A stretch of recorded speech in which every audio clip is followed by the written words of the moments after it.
The time is 6:22 a.m. The Persian Gulf, approximately 34 nautical miles southwest of Bandar Abbas, Iran. The water here is shallow by ocean standards, rarely deeper than 90 meters anywhere in the Gulf, and in this particular patch of water, closer to 55, which means the sonar picture is complicated, the thermal layers are irregular, and the surface is already beginning to absorb the first serious heat of what will be a genuinely miserable day by mid-morning. The USS Cole DDG-67, an Arleigh Burke-class guided missile destroyer, is on a standard patrol tasking in the lower Gulf, maintaining the kind of persistent presence that the U.S. Fifth Fleet considers both operationally necessary and diplomatically unambiguous. Nobody aboard the Cole is expecting a quiet morning. The Gulf doesn't produce quiet mornings. There's always something. A tanker acting erratically, a fast boat that turns out to be someone's fishing relative, an IRGCN patrol launch doing its best impression of a surveillance asset. The crew has learned to read it the way a city dweller reads traffic, mostly routine, occasionally interesting. In the Combat Information Center, the morning watch had found its rhythm.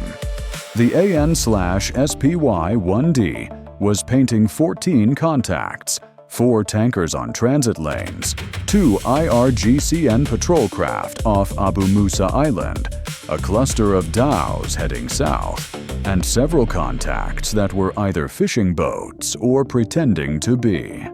The tactical action officer had been on watch for 2 hours and 10 minutes. His coffee had been acceptable, which was itself enough to make the watch pleasant by Gulf standards. At 6:24 a.m., the AN/SP S-49 air search radar picked up a new contact bearing 041 degrees, range 38 nautical miles, altitude approximately 150 feet, speed 110 knots.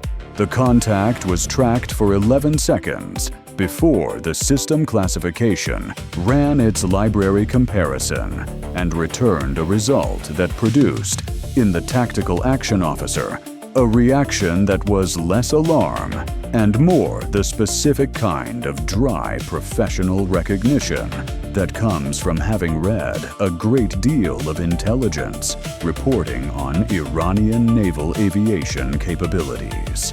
The classification came back. Probable SH-3 Sea King helicopter. Iranian Navy. The tactical action officer looked at the track. He looked at the bearing.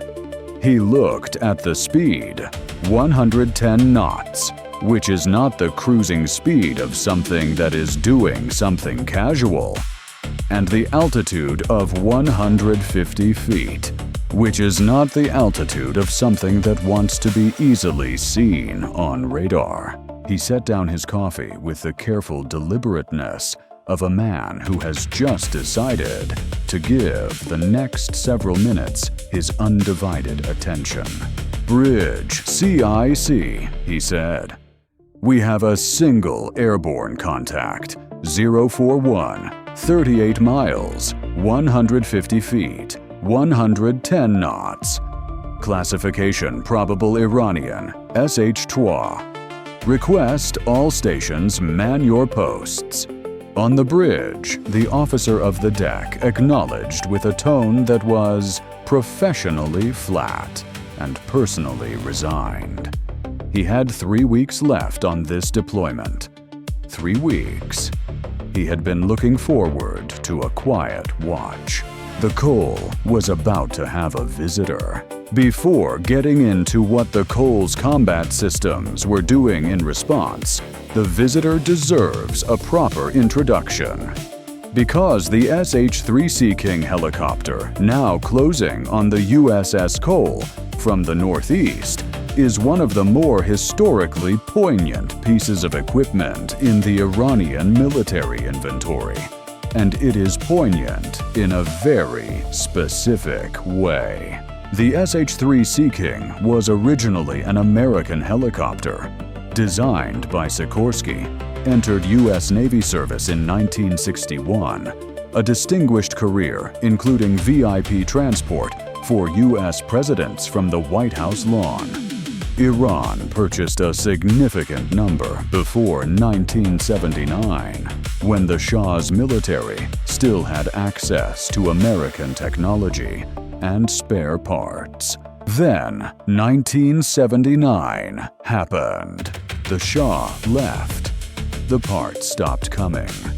The technical support stopped coming.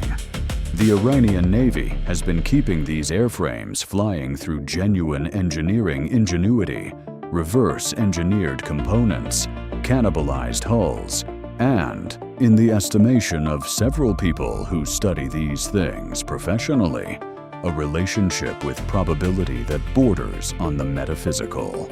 The specific airframe now closing on the Cole at 110 knots and 150 feet is operating with avionics that, in their original configuration, were state-of-the-art sometime during the administration of Lyndon B. Johnson. The APN-130 Doppler navigation radar, the system the crew uses to figure out where they are, broadcasts its position with the electromagnetic discretion of a foghorn. The Sonobuoy system, originally designed to hunt Soviet submarines, is present, but running on components that have been repaired, rebuilt, and repaired again, to the point where their relationship to the original manufacturer's specifications is largely theoretical.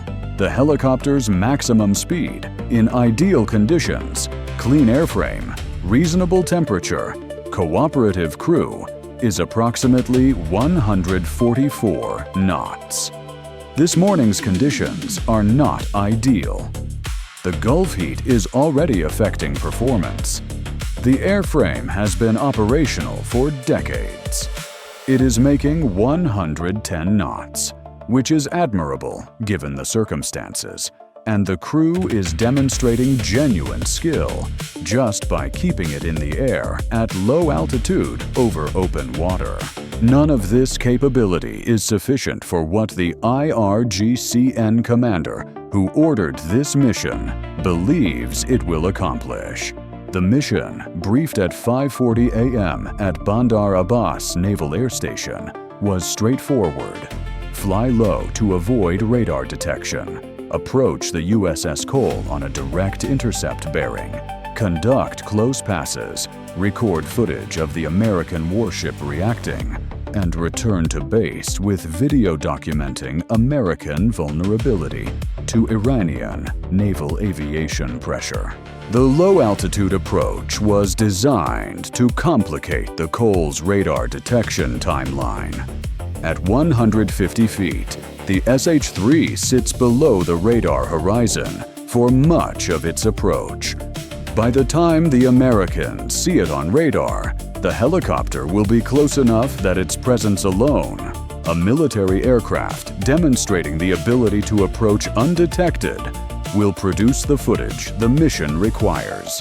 This was, in terms of its tactical logic, not an unreasonable plan.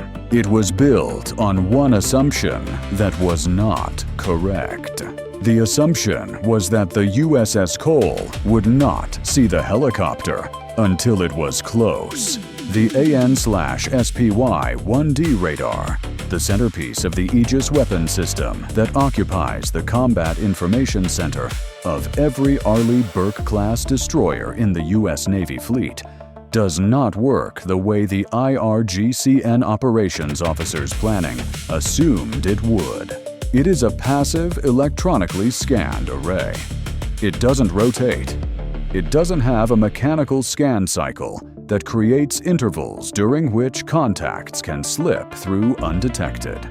It updates its entire 360-degree coverage picture every 4 seconds, continuously, simultaneously, across all quadrants, at ranges that extend well beyond 200 nautical miles for airborne contacts at altitude and, critically, for this situation, at ranges that are significantly longer than a mechanical radar's effective horizon against low-altitude contacts because of the way the AN/SP Y1D's signal processing handles surface clutter returns.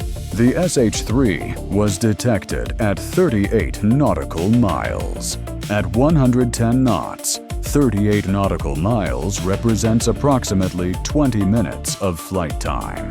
The IRGCN crew had 20 minutes before arrival. The Cole's combat system had 20 minutes to classify the contact, build a track, calculate engagement solutions, notify the chain of command, and position the ship's response assets. 20 minutes in Aegis terms is an almost embarrassing amount of time. The system had calculated 3 separate engagement solutions within 45 seconds of the initial detection. The solutions ranged from an SM-2 intercept at maximum range, which would resolve the situation so far from the ship that the crew would need binoculars to confirm it had worked, to a close-in C-IWS engagement that was frankly academic, since nothing about this contact suggested it was going to reach C-IWS range with anything resembling hostile intent and functioning airframe simultaneously. The tactical action officer looked at the engagement solutions. He looked at the track. He made the professional assessment that a helicopter approaching at 110 knots on a direct intercept bearing at 150 feet altitude was behaving aggressively, but had not yet crossed the threshold into defined hostile action. He noted this in the log and picked up his radio. Iranian aircraft bearing 041. This is USS Cole on guard. You are approaching a United States Navy warship in international waters. Identify yourself and state your intentions. The frequency was open. No response came. This was expected. It was in the script for these encounters. The call was logged, and the log was time-stamped. The Cole's log at 6:26 a.m. notes, attempted contact with unidentified aircraft. No response. What the log does not record, because logs record actions rather than observations, is that the SLQ-32 electronic warfare suite had been reading the SH-3's APN-130 Doppler navigation radar since the moment the helicopter lifted off from Bandar Abbas, a full 22 minutes before the initial radio call. The radar had been broadcasting a clear, characteristic signature since takeoff. The SLQ-32 had logged the takeoff time, the initial bearing, the altitude profile of the climb, and the heading change at approximately 14 miles offshore, where the helicopter dropped to its low approach altitude. The crew of the SH-3 believed they had been flying undetected for the past 17 minutes. They had been tracked since the moment their wheels left the runway. At 6:31 a.m., the Cole had a brief and uncomfortable complication that had nothing to do with the approaching helicopter. The ship's engineering plant was undergoing a routine shift handover between watch sections. During the transition, a feed pump serving the port boiler had been tagged out for inspection after developing a noise signature that the outgoing watch engineer had noted as inconsistent with normal operation. The tagout was proper. The procedure was correct. The inspection would take approximately 25 minutes. What this meant, practically for the next 25 minutes, was that the Cole's maximum available speed was reduced from her full rated speed to approximately 22 knots, still more than enough to maneuver aggressively, Still more than enough to perform any course change the tactical situation might require, but notably reduced from the full envelope that would normally be available. The approaching helicopter was at 22 nautical miles when the engineering report came up to CYC. The tactical action officer noted it, assessed it, and concluded that 22 knots was entirely adequate for managing an SH-3 Sea King, whose maximum speed was 144 knots, and which was currently doing 110. He was correct. But for approximately 90 seconds, while the engineering picture was being clarified and the approach bearing was being tracked simultaneously, the watch team was managing two things at once, which is a different cognitive experience from managing one thing at once, and the SH-3's crew, had they known about the feed pump, might have found the timing interesting. They did not know about the feed pump. They did not know about much of what was happening aboard the Cole in the minutes since their radar had first appeared on the Aegis display. This was, structurally, the central problem with their mission. The SH-3 arrived at 5 nautical miles at 6:38 a.m., 16 minutes after initial detection. At 5 nautical miles, the helicopter became visible on the Cole's bridge cameras. The tactical action officer had already cleared the flight deck crew to their stations, positioned the .50 caliber machine gun watch teams on the bridge wings, and ensured that the 2 close-in defense systems were in their operational readiness configuration. All of this had happened with a measured, unhurried professionalism that reflected neither alarm nor indifference. It reflected the specific competence of people who train for this scenario regularly and find its actual occurrence less stressful than its training simulation, because the training simulation has time pressure built in, and the actual event had provided 22 minutes of warning. At 3 nautical miles, the SH-3 was visible to the naked eye from the bridge wing.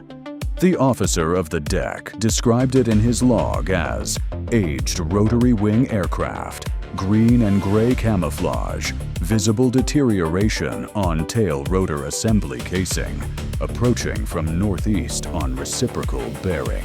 At 3 nautical miles, the helicopter was also close enough for the SLQ-32 to have completed a full emissions characterization, not just the APN-130 navigation radar that had been running since Bandar Abbas, but the tactical radio suite, the IFF transponder mode, which was not squawking, confirming the aircraft's deliberate effort to avoid electronic identification, and a communications receiver that appeared to be monitoring a frequency band consistent with Iranian Navy tactical communications. This last detail was interesting. The helicopter was receiving on that frequency. It was not transmitting, which meant someone was watching what the helicopter saw. Likely a shore-based facility at Bandar Abbas or the IRGCN's Regional Maritime Operations Center, and monitoring the approach in real time through some combination of data link and voice relay. The SLQ-32 logged the receive frequency. The intelligence staff noted it.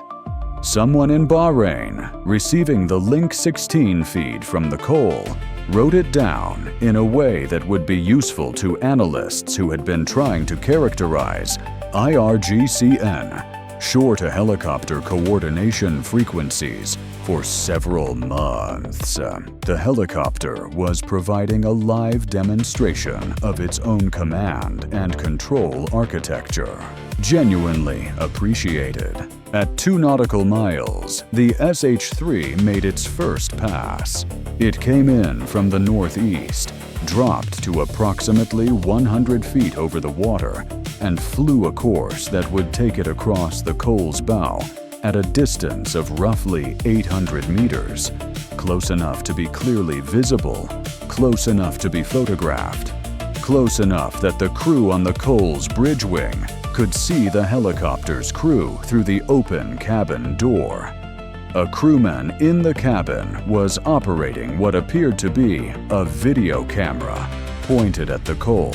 The Cole was also being recorded from its own cameras from a P-8A Poseidon operating at altitude 60 miles to the south that had been redirected to the area 20 minutes earlier on the basis of the Aegis track data, and from a signals intelligence collection asset that had no official presence in this narrative, but whose collection package would, in due course, contribute to a finished intelligence product. The helicopter's crew was recording the Cole for their propaganda package. The Cole was recording the helicopter for its intelligence package. The difference between these two recording efforts is that one of them was going to be immediately useful in a tactical and strategic sense, and one of them was going to appear on Iranian state television. The pass took 40 seconds. The helicopter continued southwest past the Cole's bow, began a climbing turn to the right, and set up for a second approach from the south. On the bridge wing, a boatswain's mate who had been watching the approach with the unhurried attention of a man at an air show looked at the helicopter's tail section as it banked away. The tail rotor housing had a visible patch repair on the lower left quadrant, the kind of repair that is done with available materials rather than manufacturer components. Clean in workmanship, but detectable to anyone who knows what an original tail rotor housing looks like. He watched the helicopter bank away. He had a thought about the tail rotor patch. He kept it to himself because the bridge wing at General Quarters is not the appropriate venue for editorial commentary, and also because what he was thinking was not something a boatswain's mate says on the record about another crew's maintenance situation. He was thinking it, though. The second pass began at 6:41 a.m., approaching from the south this time, a mirror image of the first. The SH-3 came in at 100 feet and crossed the Cole's stern at approximately 600 meters, slightly closer than the first pass, which is standard escalation geometry for these encounters. Each pass is designed to be slightly more assertive than the last, creating progressive pressure and documenting American response to each increment. The Cole's response to the second pass was identical to its response to the first pass, professionally observant, tactically prepared, and behaviorally unmoved. The .50 caliber watch teams were in position and remained in position. The bridge wing observers were recording. The tactical action officer was logging. The Aegis system was tracking the helicopter with the same automated thoroughness it would apply to a much more serious contact, because the Aegis system does not modulate its attention based on how threatening a contact appears to be. It tracks everything equally. At the completion of the second pass, the SH-3 climbed to approximately 400 feet and held a circular orbit approximately 3 nautical miles northwest of the Cole, a holding pattern that suggested the crew was either receiving guidance from the shore monitoring facility or consulting among themselves about whether to attempt a third pass. The SLQ-32 noted that the receive frequency had shown increased traffic during the previous 4 minutes. The shore facility was sending something to the crew. The transmission content was encrypted and could not be read in real time. The frequency parameters and transmission pattern were logged for later analysis. The orbit lasted 6 minutes and 40 seconds. During those 6 minutes and 40 seconds, the Cole's intelligence team was completing the emissions package from the first 2 passes. The P-8A had completed a full photographic documentation pass at altitude and was beginning a second, and the feed pump inspection below decks had concluded with a result of serviceable. Minor wear, within operational parameters, cleared for return to full power operations. The Cole's full propulsion envelope was restored at 6:44 a.m. At 6:47 a.m., the SH-3 broke its orbit, descended back to 100 feet, and turned toward the Cole for a third approach. It got to approximately 4 nautical miles before something happened that was not in the mission briefing. The Cole turned directly toward the approaching helicopter, not aggressively. No increase in speed beyond the standard patrol speed. No weapons tracking illumination. No signals that would be characterized as hostile. Just a calm, deliberate course change that placed the Cole's bow pointed at the SH-3's approach bearing, presenting the narrowest possible radar profile and the most direct possible facing geometry. There is a specific message in a warship turning to face an approaching aircraft at 4 nautical miles. The message is not transmitted on any radio frequency. It does not require encryption or diplomatic language. It is communicated in geometry and the physics of what happens when a guided missile destroyer presents its bow to something that is approaching at low altitude and 110 knots. The message is, "We see you precisely. We have been watching you since Bandar Abbas, and if you have decided to cross a threshold that has not yet been crossed, we are facing the correct direction to make that decision expensive." The SH-3 crew understood the geometry. They were competent aviators in a difficult situation, managing an aging airframe in Gulf heat, following a mission plan that had made reasonable assumptions about what the Cole would and would not be able to see. The assumptions had been wrong. The Cole had seen everything. The footage they had collected from the first 2 passes would be usable for the propaganda package, but the third pass, the close, assertive, definitive pass that was supposed to be the mission's centerpiece, was now pointing directly at 9,000 tons of warship that had turned to face them. At 3.4 nautical miles, the SH-3 began a climbing right turn. It did not come back. The helicopter climbed to 1,500 feet, turned northeast, and began its transit back toward Bandar Abbas at 118 knots, slightly faster than the inbound leg, which is the aviation equivalent of walking quickly away from something without quite running, and which the Cole's radar tracked without interruption for the entire 34 nautical mile return journey. The Cole logged the departure time. The P-8A logged the departure track.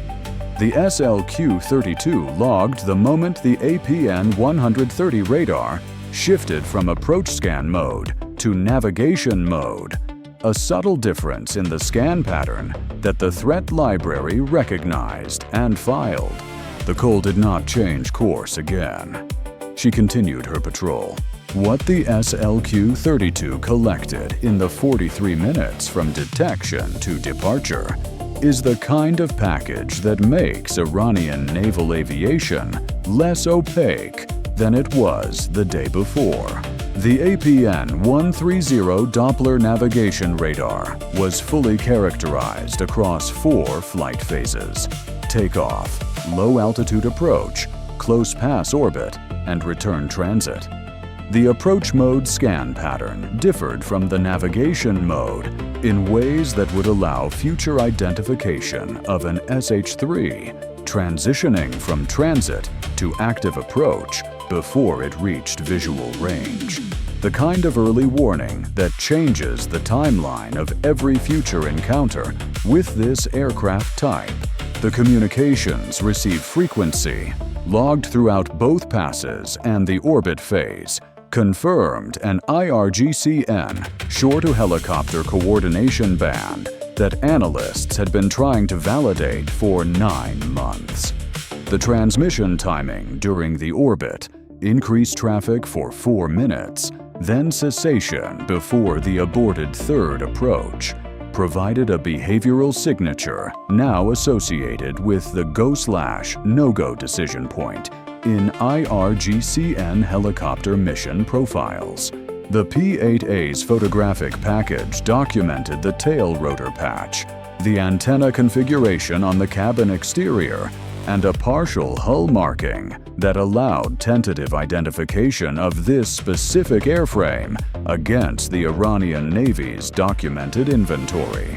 The Iranian Navy had provided a thorough briefing on its own equipment, doctrine, and communication architecture. The briefing was free. By 9:30 a.m., Iranian state media had a report. The report described how IRGCN naval aviators had conducted a deterrence patrol that confronted the USS Cole and demonstrated Iran's capability to approach American warships at will. The report included cabin camera footage from the second pass, the Cole at 600 meters, no visible defensive response. The invisible defensive response, the Aegis tracking solution running for 37 minutes before the pass, the .50 caliber teams on the bridge wings, the P-8A overhead, the SLQ-32 compiling its emissions package, was not visible from the helicopter's camera angle.